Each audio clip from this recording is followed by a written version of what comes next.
sais, tu vas peut-être te moquer de moi, mais un bateau avec lequel tu as fait pas mal de choses, tu finis par avoir une certaine complicité entre le bateau et toi. Et moi, mon bateau, il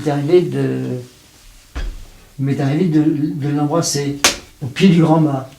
Et le capitaine Brown m'a appris une chose que tout le monde devrait savoir, c'est que lorsqu'on embarque sur un bateau à couple duquel on se trouve, ou un bateau qui est à quai, on te demande de monter à bord, tu plonges jamais à l'intérieur. Tu passes d'abord devant le grand mât, tu fais le tour du bateau, par respect pour le bateau, tu rentres ensuite à l'intérieur. Et je trouve que c'est beau. Et pourquoi? Parce que le bateau est une personne pour toi? Oh, c'est plus qu'une personne.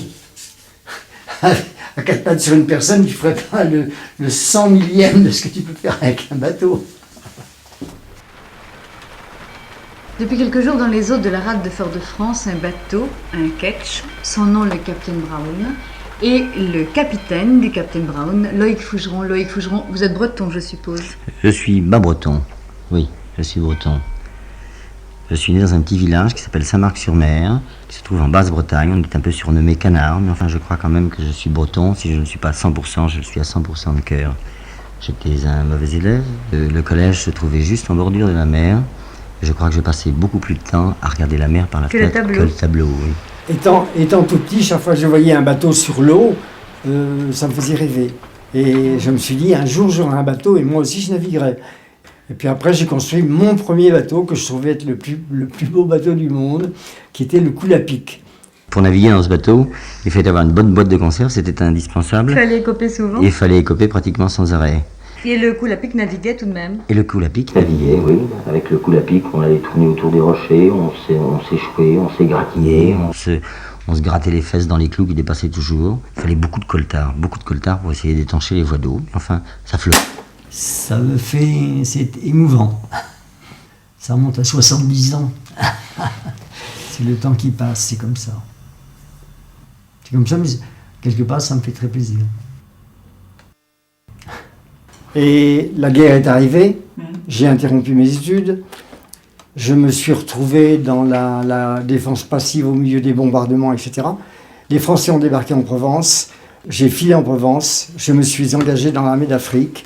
Et je me suis retrouvé dans les tirailleurs marocains et j'étais envoyé en renfort dans les Vosges. Lorsque j'ai été démobilisé, j'ai un de mes beaux-frères qui montait une affaire au Maroc et qui m'a demandé d'être son adjoint et je suis parti travailler au Maroc.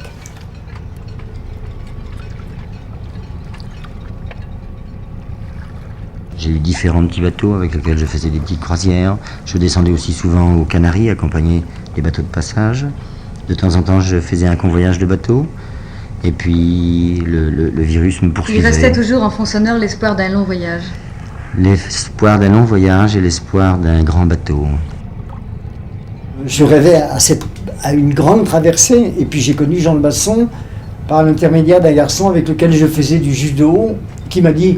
Puisque tu me parles toujours de bateau, tu me saoules avec des histoires de bateau, je vais te faire connaître un vrai marin qui a un bateau et qui va bientôt traverser l'Atlantique.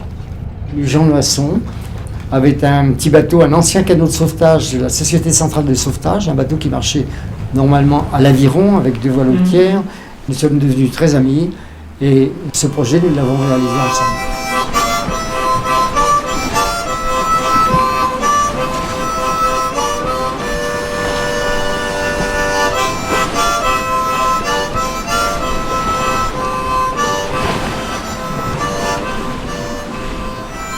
Lorsque Bernard Battissier est passé avec sa femme à Casablanca, ayant pour destination Tahiti, je le revois encore avec son ouvre-boîte à la main, se disant tiens, ça ne doit pas être mauvais. Il attrapait une boîte de conserve, il l'ouvrait, il goûtait, il retournait la boîte, il la mettait au fond du rayon et il passait au rayon suivant. Ça c'est Battissier, ce sont ses côtés... C'est des côtés amusants et des côtés des merdes, mais enfin, c'est tout Moitessier pour moi.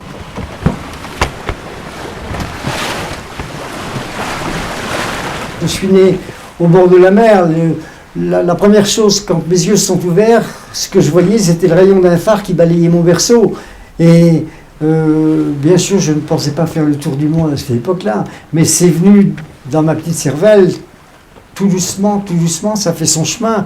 Et je voulais faire un gros truc. J'avais vraiment envie de faire un tour du monde, mais un tour du monde à moi, et un tour du monde sans m'arrêter. Et lorsque j'ai parlé de cela à Moitessier m'a dit, eh bien écoute, moi j'ai envie de faire la même chose. Confidence pour confidence, j'ai envie de faire la même chose que toi. Je me suis donc fait inscrire à cette course des Sunday Times et nous avons préparé notre bateau, Bernard Moitessier, Josua, le sien, et puis moi, j'ai préparé Captain Brown. Et la préparation a duré quand même un moment, plusieurs semaines. Nous avons partagé nos astuces, nos connaissances, les idées que nous pouvions avoir, parce qu'il fallait tout prévoir, y compris l'imprévisible, puisqu'il n'était pas question de faire escale ou de demander de l'aide à qui que ce soit.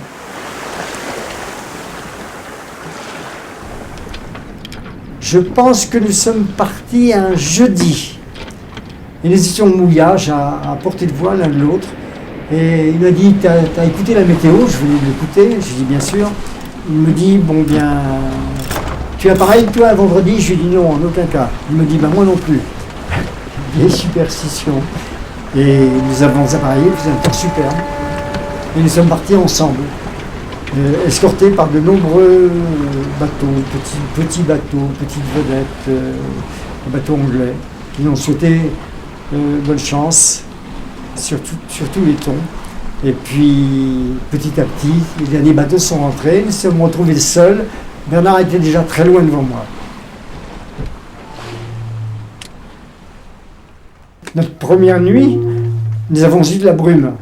Très peu de vent et une brume à couper au couteau. Ça n'a été que des coups de sirène à droite, à gauche, devant, derrière, enfin, des nuits que l'on n'aime pas parce qu'elles sont dangereuses. Le lendemain, sur le coup des 10 heures, le brouillard s'est levé, le vent, un petit vent portant aussi. La course commençait sous de bons auspices.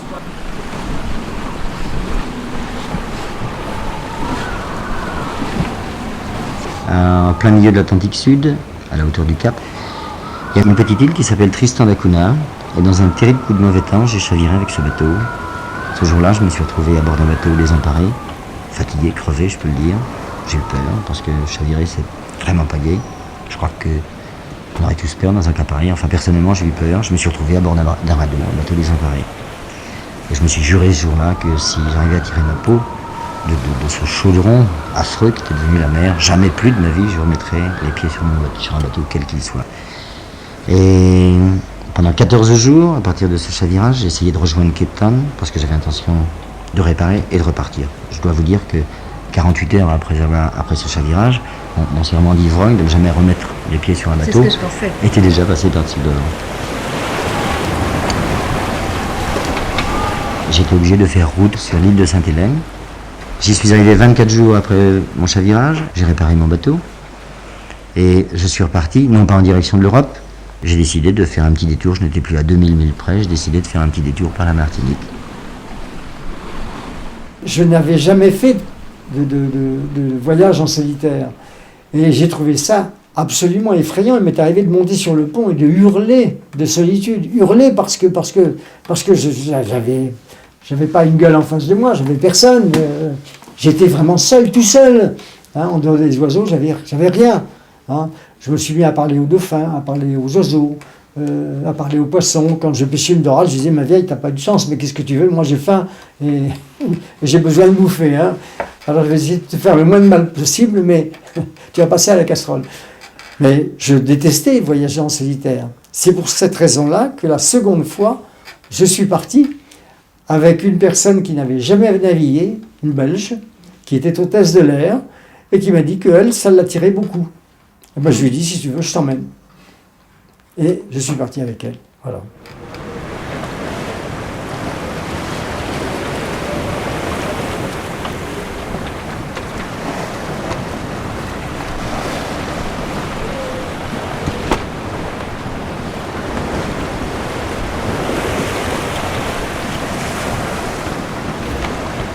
Bon, mon second départ, j'avais décidé de réaliser mon rêve, de tirer un trait sur mon passé, de d'abandonner mon boulot et de partir naviguer, faire ce tour du monde sans escale que j'avais décidé de faire des années avant. Le premier bateau avec lequel je suis parti était un bateau très sûr, mais trop lourd. Trop lourd, il ne pouvait rien lui arriver, il était tellement costaud, il pouvait être roulé comme une balle de ping-pong dans la mer, il ne lui serait rien arrivé. Après une réflexion, je me suis dit, c'est Bernard qui a raison, le bateau qu'il faut, c'est un bateau qui soit maniable par une personne, donc 12 mètres. Je suis allé parler à Louis Vandeville, à qui j'avais acheté mon premier bateau. Je suis allé lui en parler, il m'a dit, bon, bah, si tu veux, moi je te dessine un bateau, on va en discuter, et c'est reparti comme ça.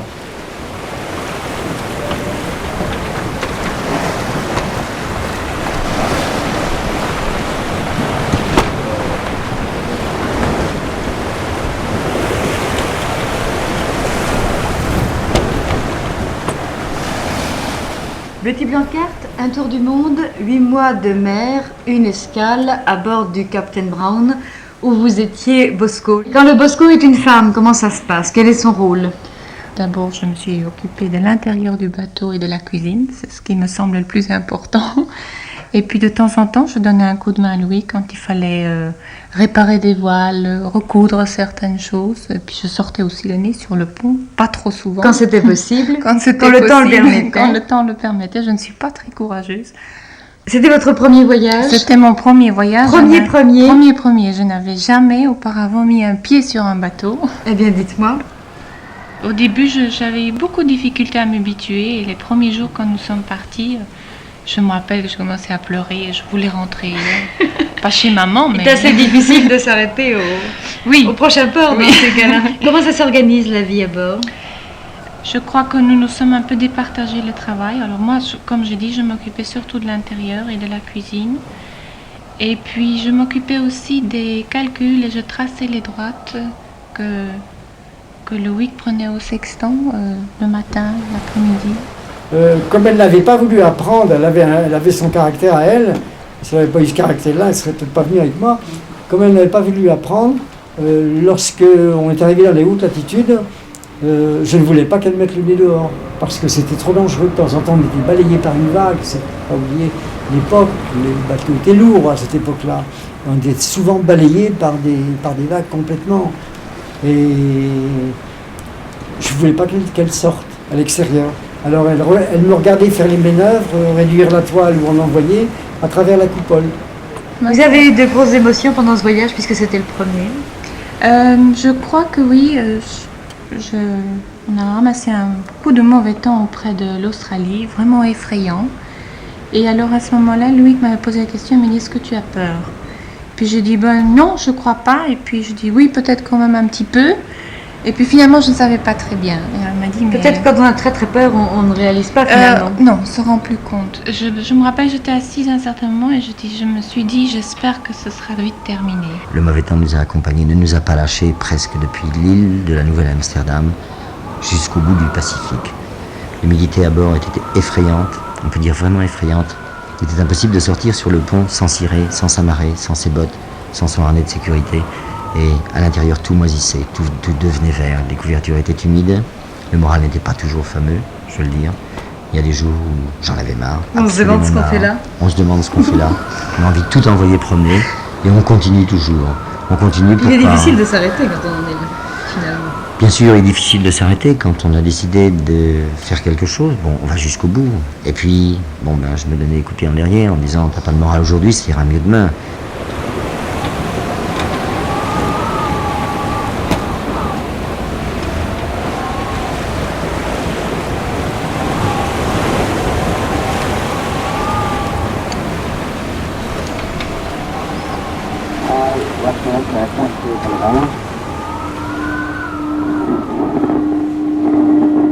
High 1022 millibars.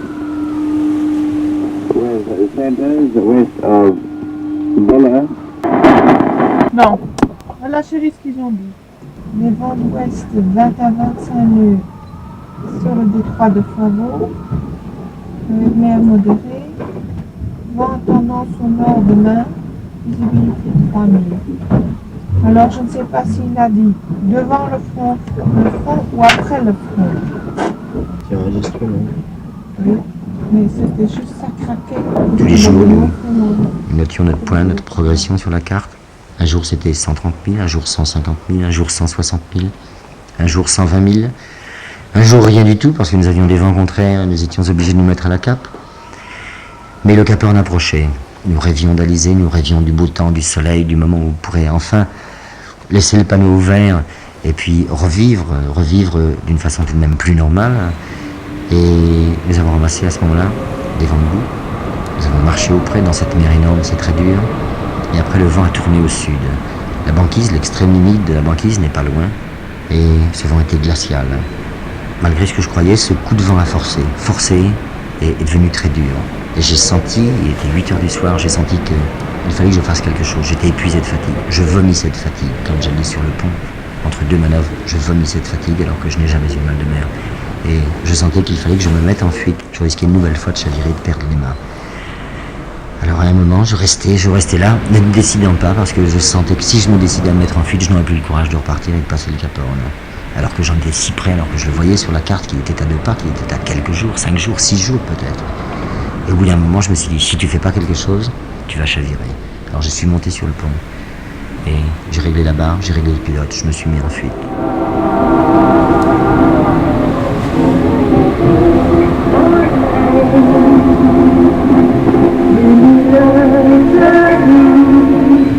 C'était vraiment un côté qui était martyrisant parce que j'entendais la musique de Polynésie sur mon poste. J'avais un poste très puissant, un poste récepteur simplement, pour pouvoir prendre le top de Washington et faire mon point.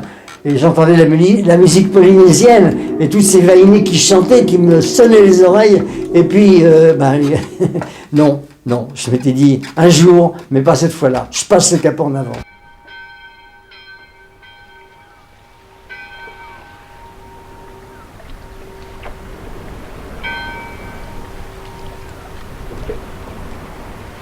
Je me dis, je repartirai à nouveau parce que le Cap Horn, je le passerai, devrais-je y crever, je passerai le Cap Horn. C'est un peu un défi, c'est un peu vouloir faire quelque chose qui semble au-dessus, ce qui est faux d'ailleurs, au-dessus de la force du commun des mortels. Hein. Moi je veux le faire comme je suis né 2 siècles trop tard. J'aurais voulu le faire sur les grands navires autrefois. Hein. Là où, quand quelqu'un tombait à l'eau, on balançait une bouée couronne, mais le navire ne s'arrêtait pas. La mer fait partie de ma peau. Je vous dis, j'ai un peu d'eau salée qui me coule dans les veines. Et ça, mettez de côté votre modestie. Quelle est la principale qualité pour entreprendre ce genre de choses? L'entêtement, je crois. La persévérance, l'amour, parce que c'est sans aucun doute une forme d'amour, aimer la mer de cette façon-là. Mais vous parliez de modestie, la mer vous apprend la modestie, la mer vous apprend l'humilité, la mer vous apprend que vous n'êtes vraiment rien. Je vous ramène à vos justes proportions. Oui, et vous me direz peut-être qu'il faut beaucoup de courage pour faire ça. Oui, c'est ce que j'allais vous demander, s'il faut du courage. Non, je ne crois pas. Il m'a fallu beaucoup de courage pour rester à terre. Ne pas le faire. Non. Les gens qui ont du courage, ce sont des gens qui ont le courage de se lever le matin pour aller à leur bureau à 8h, pour en sortir à midi, pour y retourner à 2h et pour en sortir le soir. Ça, ce sont des gens qui ont du courage.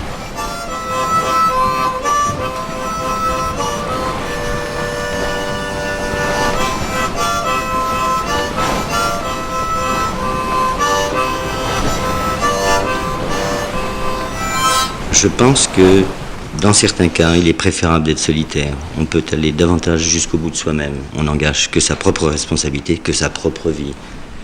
C'est à la fois et plus facile et plus difficile. Quelqu'un que j'aime beaucoup trouvait que mon bateau avait l'allure d'une cellule de moine. C'est un petit peu ça, tout de même, la navigation en solitaire. Bien oui, mais je trouve que c'est beaucoup plus facile, et c'est beaucoup plus agréable d'avoir un bateau qui ressemble à autre chose qu'une cellule de moine. Oui, bien enfin, on peut naviguer en solitaire et... Sans être moine. Voilà. Et être attaché un peu au bien de ce monde. Exactement, même. Oui.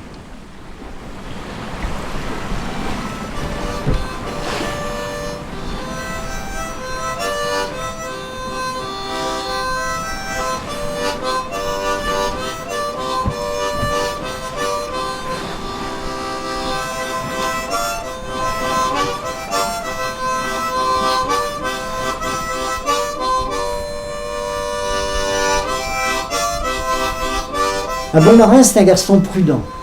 C'est un garçon qui sait réfléchir, prendre son temps. Quand on a du mauvais temps et que les choses commencent à se gâter, c'est à ce moment-là qu'il faut récupérer tout son calme et faire les choses en pesant le pour et le contre et les faire calmement. Un vrai marin, c'est quelqu'un qui a compris qu'on n'emporte jamais de victoire sur la mer, parce que la mer est toujours la plus forte, et ce que l'on peut appeler une victoire, c'est parce qu'elle l'a bien voulu. Mon bateau s'appelle Captain Brown en souvenir d'un vieux capitaine canadien qui est mort dans mes bras à l'âge de 98 ans. Je l'aimais beaucoup. Et je peux vous garantir, je ferai sourire beaucoup de gens, que l'âme de mon bateau, c'est le Captain Brown, et que mon bateau est habité par le Captain Brown, et que je sens sa présence à bord. Je vais même plus loin. Dans certains cas, je peux dire qu'il m'a conseillé. Dans certains cas, il m'a réveillé parce qu'il fallait absolument que je monte sur le pont. Captain Brown, à lui seul, est toute une histoire. Il est d'origine canadienne et il a été naturalisé américain au moment de la guerre hispano-américaine. Il dégageait quelque chose de fantastique, il dégageait toute une histoire, il était d'un autre siècle, d'une autre école, il avait navigué sur des grands voiliers, et c'était un livre d'histoire. J'avais l'impression qu'il savait tout, qu'il pouvait m'enseigner sur n'importe quel sujet. Et encore une fois, c'était un être fascinant, c'est difficile à décrire un être comme cela. Il marchait très droit, d'une façon très digne, et on ne pouvait pas... Lorsqu'on le rencontrait sur son passage, on ne pouvait pas rester insensible à une présence semblable.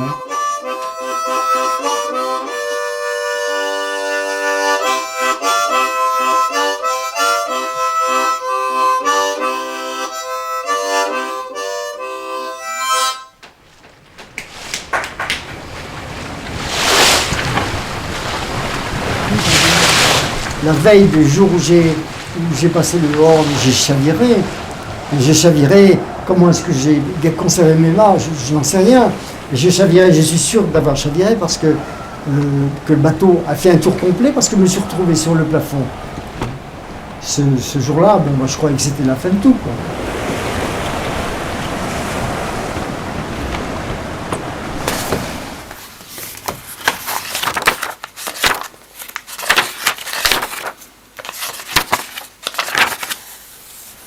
C'est pas très glorieux, mais j'ai passé le Horn, la mer était parfaitement calme, enfin comme elle peut l'être sous ces latitudes lorsqu'elle est calme.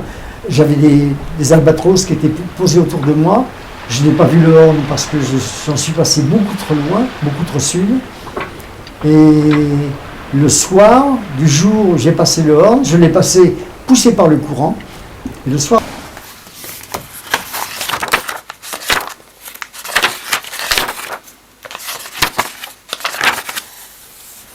c'est pas très glorieux, mais j'ai passé le Horn, la mer était parfaitement calme, enfin comme elle peut l'être sous ces latitudes lorsqu'elle est calme. J'avais des albatros qui étaient posés autour de moi. Je n'ai pas vu le Horn parce que j'en suis passé beaucoup trop loin, beaucoup trop sud.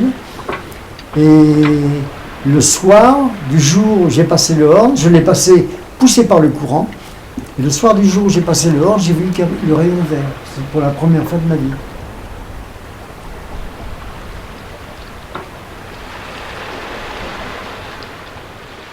Après avoir passé le Horn, j'ai l'impression que je suis tout nu. parce que c'est quand même, je le dis en toute modestie, c'était quand même un objectif, la barre passée assez haute. Et une fois que c'est réalisé, eh bien, on a l'impression qu'on a achevé l'ouvrage de son existence. Hein. Et on se sent vraiment, on se sent tout bête. Je ne sais pas si je garderai mon Captain Brown, je ne crois pas. J'ai envie de campagne, je songe à un petit presbytère et à un pommier. J'ai envie de m'allonger dans l'herbe sous un pommier. Et vous pensez que ça va durer longtemps, ça? Je le souhaite de tout cœur et je ferai tout ce que je pourrai pour que ça dure très longtemps. Et vous ne pensez pas que de temps en temps, il y aura un petit vent malin qui passera entre les branches du pommier et qui viendra dire « Dis donc Loïc, je souffle aussi ailleurs »